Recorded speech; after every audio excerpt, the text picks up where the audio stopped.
தமிழ் சமுதாயத்துடைய சம்பிரதாயங்கள், சடங்குகள், பண்டிகைகள், எம்ஜிஆர் பாட்டு அத்தனை பாட்டம் இசைத்தட்டுகள் பறந்து கேட்கிறார். அப்படி ஒரு காலகட்டத்தில் அந்த பறவை போல வாழ வேண்டும், இதோ இந்த அலைகள் போல ஆட வேண்டும். டிஎம்எஸ் பாட்டு பாட, எம்எஸ் இசையமைக்க, எம்ஜிஆர் பாட்டில் நடிக்க. ஒரு கிராமம் பார்த்தீங்கன்னா மணியக்காரன் கணக்கு அப்படின்னு சொல்றதுதான். அந்த நிலையை வந்து போலீஸ்காரே அவங்க கேட்பாங்க போய் குற்றஞ்சோட போலீஸ்காரர் அதே மாதிரி அந்த மணியாரம் கணக்கு நினைச்சா சிறப்புல வந்து கணக்கப்படிலாம் பார்த்தீங்கன்னா அப்படி நம்பிய நடிப்பை பார்த்துட்டு அருகில் இருக்கிற பெண்கள்லாம் சண்டாடா பாதி அந்த அந்த வசைப்பாடிய நிகழ்வு தியேட்டர்ல வந்து திரையரங்கத்தில் கேட்ட சம்பவங்கள்லாம் வந்து நான் உண்மையிலே நம்பியார் வந்து ரொம்ப நல்லா ஒரு மகா மோசமான ஒரு நிலைமை இருக்குங்களா. பணம் கொடுத்து ஓட்டுக்குவாங்க. இத்தனை லட்சம் கோடி இருந்தால் நம்ம ஜெயிச்சிடலாம் அப்படின்னு ஒரு எண்ணம் இருக்குங்களா. இந்த ஓட்டுக்கு வாங்கினா இத்தனை ஓட்டை காசு கொடுத்து வாங்கிக்கணும், நம்ம ஜெயிச்சிடலாம் அந்த தொகுதியில் அப்படின்னு எண்ணம் இருக்கு இல்லையா. இந்த மாதிரி எண்ணங்கள் எல்லாம் போய் போனால் ஜனநாயகத்துக்கு மிகப்பெரிய ஆபத்து.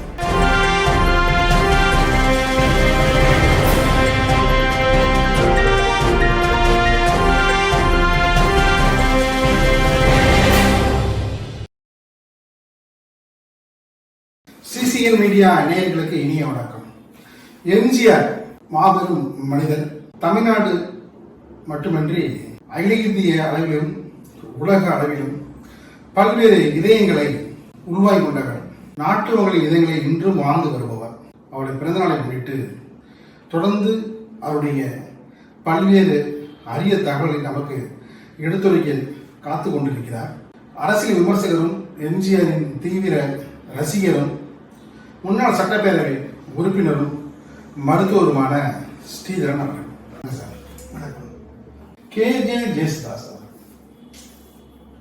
அவருடைய பாடல் பார்த்தீங்கன்னா வந்து பல்வேறு விதமான அற்புதம் நிகழ்த்திய பாடல் நிறைய. குறிப்பாக பார்த்தீங்கன்னா சபரிமலை அதில் வந்து ஒரு முக்கியமான பாடலே வந்து இன்றும் நடை திறந்தாலும் ஒரு பாடல், நடை சாத்தினாலும் ஒரு பாடல். சபரிமலை, ஹரிவராசனம், விஸ்வமோகன் பார்த்தீங்கன்னா ஐயப்பன் திறக்கிறப்பையும் அந்த பாடல் பாடி திறக்கிற நிகழ்வு, அதை சாத்தும் பொழுதும் அவருடைய பாடல் தான் அந்த நிகழ்வு தான். அது ஐயப்பனுடைய சொன்னது. எந்த காலகட்டத்தையும் சபரிமலை சீசன் மட்டும் இல்லை, எல்லா காலகட்டத்திலையும் அவருடைய பாடலை வந்து ஒழித்து கொண்டே இருக்கு. உலகம்ல வந்து பார்த்தீங்கன்னா வந்து ஒரு ஒப்பற்ற குரல் கூட சொல்லலாம். எஸ்பிபி அவர்களே பார்த்தீங்கன்னா ஜேசஸ் காலில் வந்து விழுந்து அவருக்கு பாத பூஜை பண்ணிய நிகழ்வு. அப்படி ஒரு உயர்ந்த ஸ்தானத்தில் உள்ளவர் தான் கேஜிஎஸ். அவர் வந்து பார்த்தீங்கன்னா வந்து ஆரம்ப காலகட்டத்தில் பல்வேறு விதமான பாடல்களை வந்து எம்ஜிஆருக்கு அவர்களுக்கு பாடிக்கிறார். குறிப்பாக வெளியே கதை உரிமை குறிப்பிட்டதில் வெளியே கதை எழுது, அதே போல மீனவனன் படத்தில் நீலநாயகர்கள் அந்த பாட்டு, தங்கத்திலே முகம் எடுத்தாலும் அந்த பாடல் ஒன்று. நிறைய பாடல்கள் பத்மஸ்ரீ கே.ஜே. ஜேசுதாஸ் அவர்கள், அவருக்கும் எம்ஜிஆருக்குமான அந்த கெமிஸ்ட்ரி அது சொல்லுங்களேன். சிசிஎன் மீடியா இது ஒரு வித்தியாசமான ஒரு அனுபவம். அப்படின்னா எம்ஜிஆர் அவர்கள் அந்த காலத்தில் எம்ஜிஆர் படமா எல்லா பாட்டும் நல்லா இருக்குமா. ஃபஸ்ட்டு வந்து 5 பாட்டு 5 பாட்டுக்காகவே போகிறது உண்டு. அப்படி பண்ணுறோம். அது மட்டும் இல்லாமல் திருவிழாக்கள், காதணி விழாக்கள், திருமண நிகழ்ச்சிகள், இந்த மாதிரி ஊர்களில் தமிழ் சமுதாயத்துடைய சம்பிரதாயங்கள், சடங்குகள், பண்டிகைகள், எம்ஜிஆர் பாட்டு அத்தனை பாட்டம் இசைத்தட்டுகள் பறந்து கேட்கிறார். அப்படி ஒரு காலகட்டத்தில் டிஎம்எஸ் மாதிரி யாரும் எம்ஜிஆர் பாட முடியாது, அவருக்கு அவர் வாய்ஸ் தான் பொருத்தமாக இருக்கும்னு சொல்லி எம்ஜிஆர் ரசிகர்களே டிஎம்எஸ் தான் வேணும், அவர் தான் பாடணும். ஏன்னா அவர் வந்து 7 கட்டை 8 கட்டையில் பாடுவார், ஹை ஆக்டைன்லாம் பாடுவார், C major, C minor, E minor ஸ்கேலெல்லாம் பாட மாட்டார்.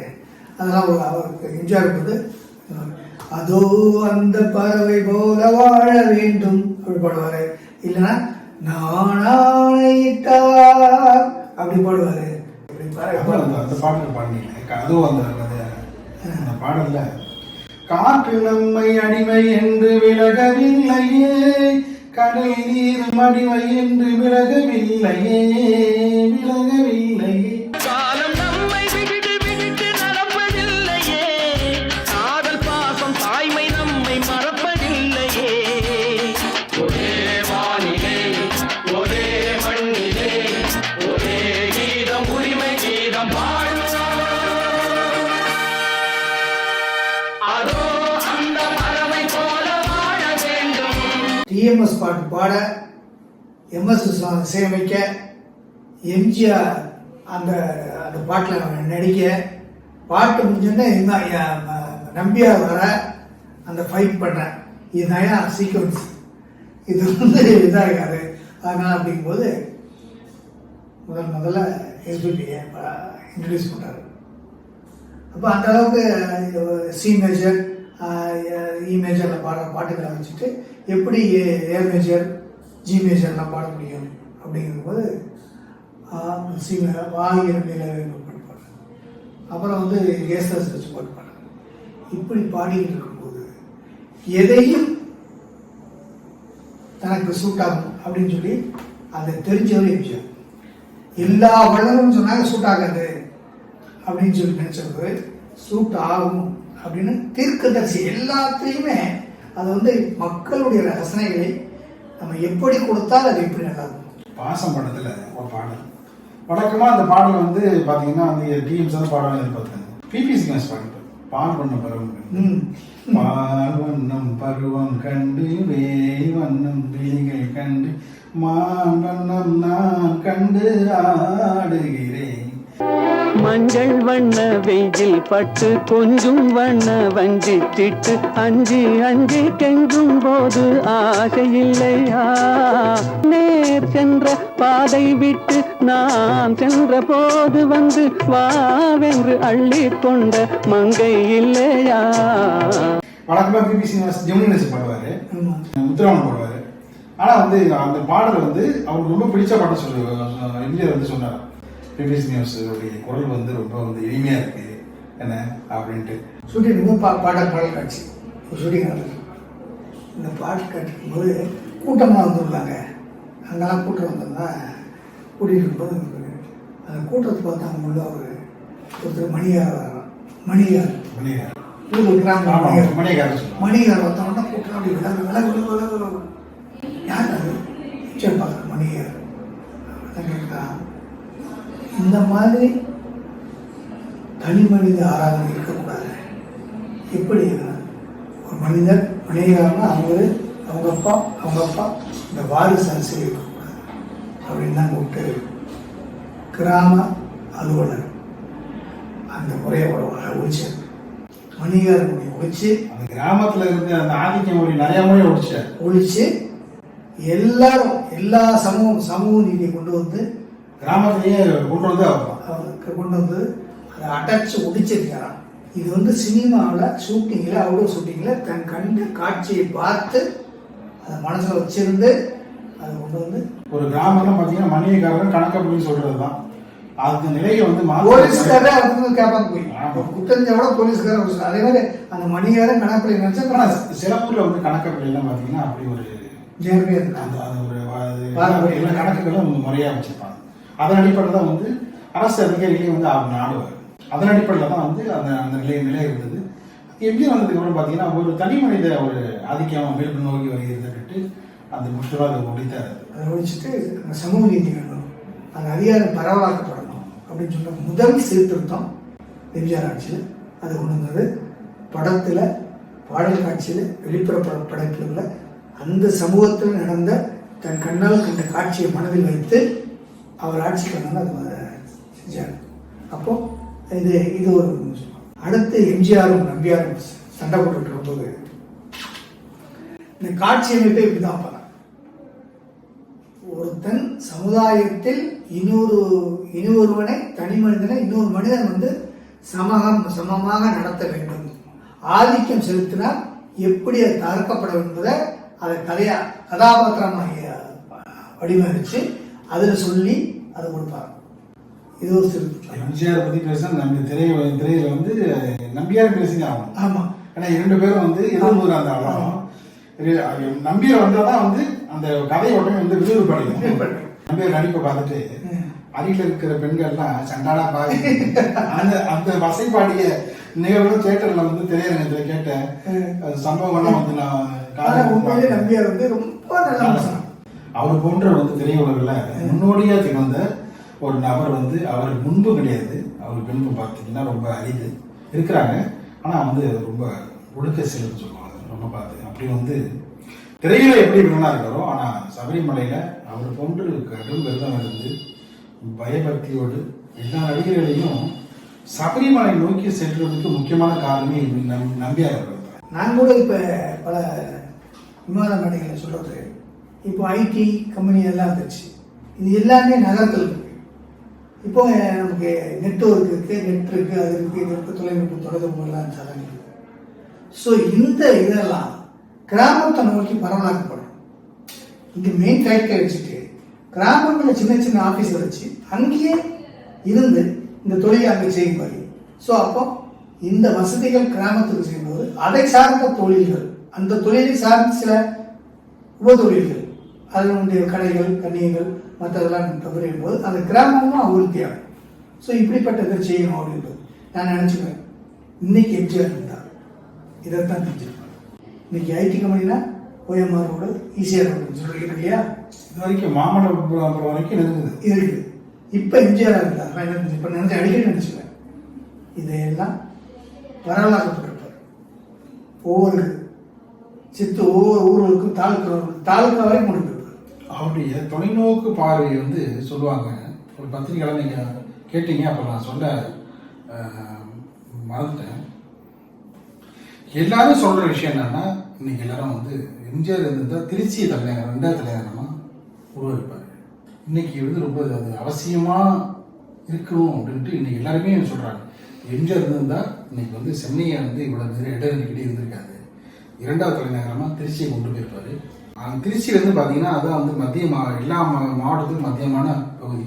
எல்லா விதமான அதிகாரமும் வந்து பரவலாக்கப்பட்டிருக்கும். 2வது தலைநகரம் போறப்படுது. சென்னை மட்டுமே அதை சார்ந்த பகுதி மட்டுமே வந்து இடநெருக்கடிக்கு உள்ளாகாம ஒவ்வொரு பகுதியும் வளர்ந்துருக்கும்.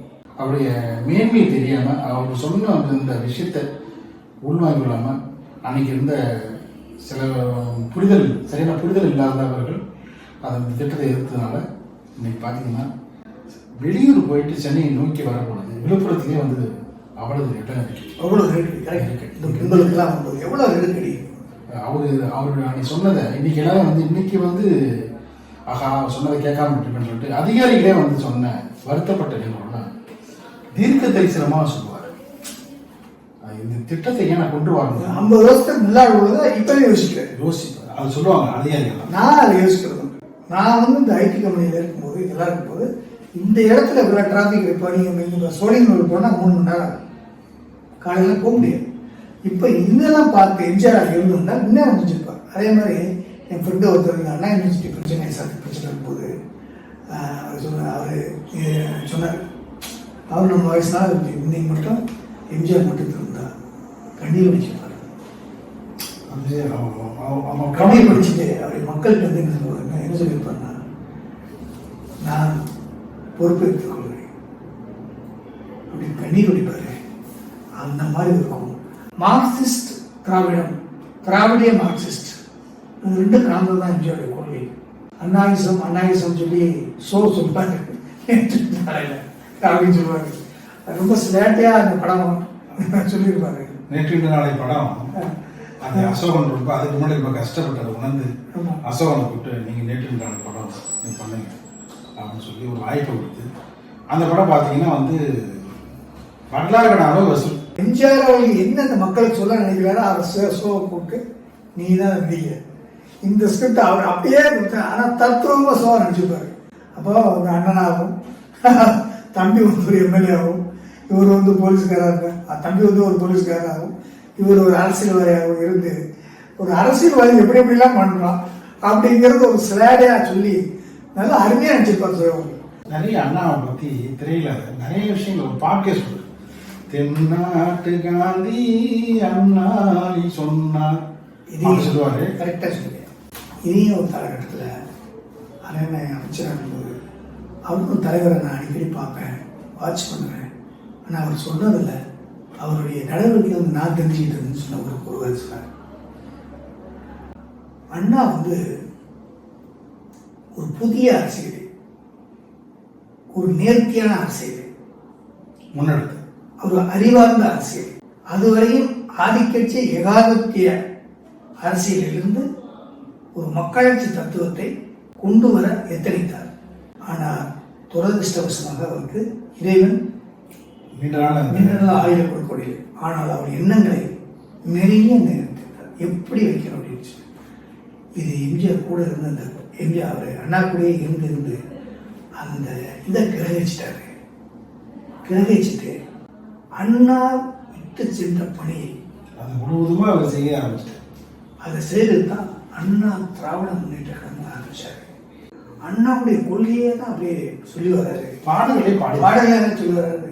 அதே அவர் என்ன இருந்து ஆட்சி செய்திருந்தால் என்ன செஞ்சிருப்பாரோ அதை அண்ணாவுடைய இதே கனியாக இவர் செய்கிறாரு. இப்படித்தான் நான் பார்க்குறேன் அப்படின்னு சொல்லி அவர் அமைச்சர் இருந்த கல்யாணம் வச்சு அரங்காணி என்கிட்ட சொன்னது நிறைய விஷயம். அதை பார்த்தீங்கன்னா நிறைய அது போல வந்து அன்னைக்கு அவர் கூட பயணித்து ஜாபாவனங்கள்லாம் அவரை பற்றி பேசுகிற பொழுது எல்லாத்தையும் மறந்துவாங்க. அரங்கநாயகம், பண்ருட்டியார், ஒரு குழந்தைவேலு, அது போல் பார்த்தீங்கன்னா வந்து முன்னாள் அமைச்சர் திருநாவுக்கரசு, இவங்கெல்லாம் நிறைய விஷயங்கள் இளம் வயதிலேயே பார்த்தீங்கன்னா திருநாவுக்கரசு அவர்களுக்கு வந்து அமைச்சர் பதவி அவர் சமீபத்தோடு சொல்லியிருப்பார். ரொம்ப இளம் வயது, இப்போ 25 வயதுல தான் வந்து எனக்கு அமைச்சர் பதவி, நான் அமைச்சர் ஆனதுக்கு பிறகு தான் வந்து இந்த திருமணமே. அதை பார்த்து சந்தோஷப்பட்டவர் என் தந்தை எந்த அளவுக்கு சந்தோஷப்படுவாரோ அதே போல அவர் பார்த்து சந்தோஷப்படுவார். அதெல்லாம் ஒவ்வொரு கல்யாணத்தில் இருந்து அவர் அந்த கல்யாணத்தை பார்த்து ஒரு தந்தை ஸ்தானத்தில் வந்து அதை ரசித்து ஆசீர்வதிச்சு மகிழ்ந்தவர். ஒரு குடும்பத் தலைவர் படமைச்சர் எடுத்துருக்காரு. இது மட்டும் இல்லாமல் சார், தன்னை எதிர்த்து நமது கழகம் என்ற ஒரு கட்சி ஆரம்பித்த எஸ்டிஎஸ் வந்து மறுபடியும் வந்து இணைத்துக்கிறார். நான் செஞ்சு தவறு என்பதை உணர்ந்த எஸ்டிஎஸ் அரவணைத்து மறுபடியும் வந்து அவர்கள் வந்து பொறுப்பளவு கொடுத்து ஆரம்ப ஏற்பனுக்கு அவரை வந்து கடுமையாக வந்து நேருக்கு நேராக இருக்காமல் மறைமுகமாக வந்து அரசியல் ஆர்மி செய்தார். அவரையும் வந்து மறுபடியும் இணைத்து கொண்டு அவருக்கும் வந்து ஒரு வாய்ப்பு கொடுத்து நிறைய பேரை வந்து அவர் சாதாரணமாக சொல்ல முடியாது. அதனுடைய பக்குவம்லாம் பார்த்தீங்கன்னா இன்னைக்கு இருக்கிறவங்க பின்பற்றக்கூடிய ஒரு முன் உதாரணம் தான் எம்ஜிஆர். அண்ணாவுடைய பல விஷயங்களை வந்து பல்வேறு தருணங்களை வெளிப்படுத்தியார். அதாவது அவர் சொன்ன ஒன்றே குணு ஒருவனே தேவை, அதை வந்து பன்னாண்டு வாழ்க்கை திரைப்படத்துல இந்த வரிகளை வைக்கணும்னு சொல்லிட்டு அவர் பாடுவார். ஒன்றே குலம் என்று பாடுவோம், ஒருவனே தேவன் என்று போற்றுவோம். ஒன்றே குலம் என்று பாடுவோம், ஒருவனே தேவன் என்று போற்றுவோம். அன்னை இதயமாக அன்பு வடிவமாக வந்து வழி காட்ட வேண்டும் என்று வணங்குவோம். இப்போ ஒரு மகா மோசமான ஒரு நிலைமை பார்த்தீங்களா? பணம் கொடுத்து ஓட்டுக்கு வாங்குறது. இத்தனை லட்சம் கோடி இருந்தா நம்ம ஜெயிச்சிடலாம் அப்படின்னு ஒரு எண்ணம் இருக்கு பார்த்தீங்களா? இந்த ஓட்டுக்கு வாங்கினா இத்தனை ஓட்டை காசு கொடுத்து வாங்கிட்டோம்னா நம்ம ஜெயிச்சிடலாம் அந்த தொகுதியில் அப்படின்னு எண்ணம் இருக்கு இல்லையா? இந்த மாதிரி எண்ணங்கள் எல்லாம் போனால் ஜனநாயகத்துக்கு மிகப்பெரிய ஆபத்து. ஆனால் அந்த மாதிரி இந்த வாக்கு தேர்தல் நேரத்தில் அந்த தலைவர் எம்ஜிஆர் அவர்கள், பேரன்பு கொண்ட பெரியவர்களே, தாய்மார்களே, என் ரத்தத்தின் ரத்தமான உடன்பிறப்புகளே, பேரன்பு கொண்ட தாய்மார்களே, பெருமைக்குரிய தமிழ் பெருமக்களே, என் ரத்தத்தின் ரத்தமான உடன்பிறப்புகளே, மக்கள் தீர்ப்பே மகேசன் தீர்ப்பு என்றார் அமர் அண்ணா அவர்கள். அதைத்தான் மக்களாட்சி தத்துவமாக அறிவித்தார்கள் அரசியல் அறிஞர்கள். மக்களுக்காக, மக்களால், மக்களை அமைத்துக் கொள்கிற ஆட்சி மக்களாட்சி. அந்த மக்களாட்சிக்கு அஸ்திவாரம் போன்றதுதான் மக்களின் வாக்குரிமை. அவருடைய உரையை ஒரு நிமிடம் கேட்டாலே போதும். அப்போ அப்படி பேசிட்டாரு சார். மக்களுக்காக, மக்களால் நடத்துவதுதான் மக்களாட்சி தத்துவத்தை அண்ணா அவர்கள் சொன்னார்கள் அப்படின்னு சொல்றாரு. அது எவ்வளவு பெரிய மகத்துவம் அடைஞ்சிருக்கு. இதை இந்த தேர்தல் பிரச்சாரத்தில் மற்ற அரசியல் கட்சிகள்லாம் அவர் இப்படி, இவர் இப்படி, அந்த மதம், இந்த மதம், இதெல்லாம் விட்டுட்டு ரொம்ப அருவருப்பாக இதெல்லாம் கேட்குறாங்க. இந்த மாதிரி ஒரு தாட் ப்ரோவோகேட்டிங் அறிவார்ந்த, நெறி சார்ந்த ஒரு நேர்மையான ஒரு ஆட்சி முறையை எப்படி கொண்டு வர வேண்டும், அதை மக்களிடத்தில் எப்படி கொண்டு சேர்க்க வேண்டும், இதை மக்கள் உள்வாங்கிக் கொண்டு எப்படிப்பட்ட வாக்காளர்களை மக்கள் தேர்ந்தெடுக்க வேண்டும், அப்படிப்பட்ட மக்களை தேர்ந்தெடுத்து அந்த மக்கள் பிரதிநிதிகளை அவர்கள் கையோடு அணைத்து கொண்டு போய் ஆட்சியில் அமர வைத்து அழகு பார்க்க வேண்டும் என்று எம்ஜிஆர் போன்ற தலைவர்கள், காமராஜர் போன்ற தலைவர்கள், கக்கன் போன்ற தலைவர்கள், பக்தாஜல் போன்ற தலைவர், ராஜாஜி போன்ற தலைவர்கள், இவர்களுக்கு கூறிய அண்ணா போன்ற தலைவர்கள் இவர்கள் சொன்ன அந்த திட்டங்களை, அந்த மக்கள் கொள்கைகளை, அந்த கோட்பாடுகளை, அவர்கள் எடுத்து வைத்த தேர்தல் பரப்புரைகளை அதிலே படித்து இவங்க தன்னை திருத்திக் கொண்டு ஒரு நல்ல ஒரு சமுதாயத்திற்கு நல்ல ஒரு ஆட்சியை யார் செய்தாலும் சரி அவர்கள் செய்ய வேண்டும் என்றுதான் நான் அடிக்கடி யோசிப்பேன். இந்த பதிவை பார்த்து இதிலிருந்து நல்ல வாக்காளர்கள் தன்னை எப்படிப்பட்ட ஒரு ஆட்சியாளர்களை தேர்ந்தெடுக்க வேண்டும், அந்த அரசன் எப்படி இருக்கணும், நாட்டுக்கான அரசனா இருக்கணும், மக்களுக்கான அரசனா இருக்கணும், மக்கள் மேல் அக்கறை கொண்ட அரசனாக இருக்கணும். அதே மாதிரி எம்ஜிஆர் பற்றி பேசிக்கிட்டே இருக்கலாம், தொடர்ந்து பேசுவோம் சார். நிகழ்ச்சி பங்கேற்று எம்ஜிஆர் பற்றி பல்வேறு கருத்துக்களை தெரிவித்தமைக்கு இதயம் கணிந்த இனிய நன்றி. நன்றி, வணக்கம்.